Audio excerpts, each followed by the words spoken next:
अध्यक्ष महोदय, सूचना मंत्रालय एक ऐसा मंत्रालय है जिसके कामों के संबंध में यह कहा जा सकता है कि बहुत कम आलोचना की गुंजाइश है। इसके कामों में सामान्य रूप से यह देखा गया है कि सभी स्थानों पर प्रगति हुई है। जहाँ-जहाँ कुछ कमजोरियां हैं, उनको सुधारा जा सकता है। इसलिए सबसे पहले मैं आकाशवाणी के संबंध में कुछ कहना चाहता हूँ। यह बात सच है कि आकाशवाणी ने परिस्थितियों के अनुकूल अपने को परिवर्तित किया है। जब हमारे देश पर संकट आया तो इस विभाग ने डटकर उसका सामना किया और परिस्थितियों के अनुसार अपने प्रसारणों को बढ़ाया। लेकिन मुझे दुख के साथ कहना पड़ता है कि इसकी भाषा नीति में अभी तक कोई परिवर्तन नहीं आ पाया है। इस मंत्रालय का एक महत्वपूर्ण विभाग पत्र सूचना कार्यालय है, जिसके द्वारा सभी सरकारी सूचनाएं अखबारों के द्वारा जनता तक पहुंचती है।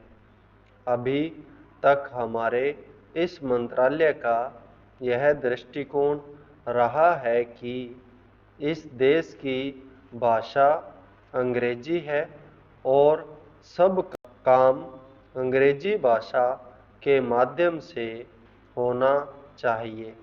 यही कारण है कि इस विभाग से जो सूचनाएं प्रसारित होती हैं, उनमें से अधिकांश अंग्रेजी में ही प्रसारित होती है, जिसके कारण देश भर में हमारी सरकार की बातें जनता तक नहीं पहुंच पाती। मैं अपनी इस बात की पुष्टि के लिए इसी मंत्रालय द्वारा प्रकाशित पुस्तिका में दिए गए आंकड़ों को प्रस्तुत करना चाहता हूँ। आप इन आंकड़ों को देखें तो आपको ज्ञात होगा कि अधिक प्रकाशन अंग्रेजी में हुए हैं। हिंदी या अन्य क्षेत्रीय भाषाओं के प्रकाशनों की संख्या बहुत कम है, जबकि इस देश में अंग्रेजी जानने वालों की संख्या 2% से अधिक नहीं है। अन्य भाषाओं को जानने वालों की संख्या इस देश में 84 करोड़ है। इस दृष्टि से आवश्यकता इस बात की है कि हम अपना सारा काम अपनी भाषाओं के माध्यम से करें। अभी कई माननीय सदस्यों ने अपने विचार व्यक्त करते हुए कहा कि 1965 से हमारे देश की मुख्य भाषा हिंदी हो गई है और अंग्रेजी केवल सहभाषा के रूप में है। लेकिन फिर भी अधिकांश काम आज भी अंग्रेजी में ही होता है। मैं चाहता हूँ कि आप ऐसे कदम उठाएं कि देश भर में हिंदी के माध्यम के द्वारा यह कार्य सुचारू रूप से चलने लगे। जो आंकड़े हमें दिए गए हैं, उनमें बताया गया है कि पत्र सूचना कार्यालय के हिंदी विभाग में अपर्याप्त कर्मचारी हैं। अध्यक्ष महोदय, मैं मंत्री महोदय को बतलाना चाहता हूँ कि कुछ वर्ष पूर्व इस विभाग में अपर्याप्त कर्मचारी थे। इस दृष्टि से इस विभाग में हिंदी के काम में कोई प्रगति नहीं हुई। अध्यक्ष महोदय, आपके लोकसभा सचिवालय में हिंदी के काम में काफ़ी प्रगति हुई है। इस समय लोकसभा की कार्यवाही दोनों भाषाओं में चल रही है, लेकिन अगर इस काम में हमारा सूचना मंत्रालय अपनी भाषा नीति के कारण पिछड़ रहा तो यह बड़े दुख की बात होगी। खाद्य तथा कृषि मंत्रालय की मांगों पर बोलते हुए मुझे याद आता है कि जितना भी महत्व आज तक दिया गया है और जितना महत्व आज दिया जा रहा है वह बहुत कम है। अभी अंतर्राष्ट्रीय व्यापार पर बोलते हुए व्यापार मंत्री ने बताया था कि निर्यात की आमदनी में कृषि का कितना महत्वपूर्ण योगदान रहा है। उन्होंने बताया था कि 70% निर्यात कृषि की वस्तुओं का हो रहा है और उसी के द्वारा हमें इतनी आमदनी हो रही है।